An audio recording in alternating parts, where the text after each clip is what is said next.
রবিউল আউয়াল মাস, ঈদে মিলাদুন নবীর মাস, আমরা সব মিলেই কিন্তু এই অনুষ্ঠানটা আয়োজন করেছি। আমরা সবাই ভাই ভাই, আমরা কারোর সাথে দ্বন্দ্ব নাই, আমরা সব কিছুর উদ্যোগী, আমরা দানের শীর্ষের পক্ষে থাকবো। আরেকটা কথা হলো, আমার গ্রামে, আমরা এই গ্রামে কিন্তু অনেক পার্টি আছে, জামাত আছে, জাতীয় পার্টি আছে, আওয়ামী লীগ আছে, বিএনপি আছে। এখন আওয়ামী লীগ, জামাত, জাতীয় পার্টির আসলে হয়তো দল করে, কিন্তু সে কোনো অন্যায় করে না, কোনো আকাম কুকামে জড়ায় না, আমরা তাকে কিন্তু ঘৃণা করব না।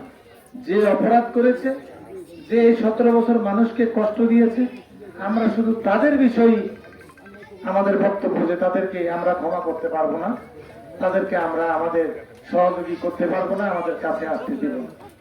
আমরা যদি আবার আমরা কথা বলতে আপনাদেরকে দাওয়াত দিই, আসবেন, আমরা একসাথে বলবো, কথা বলবো, আলোচনা করব।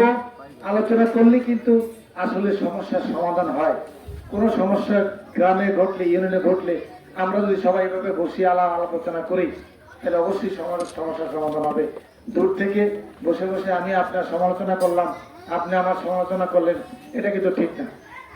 আমি যদি কোনো ভুল করে থাকি, আমি যদি কোনো অপরাধ করে থাকি, আমাকে আপনি বললে যে ভাই এটা ভুল, এটা ঠিক করেন, তাহলে হয়তো আমি সংশোধন হয়ে যাব, বা আপনি ভুল করলে আমি বলতে পারবো।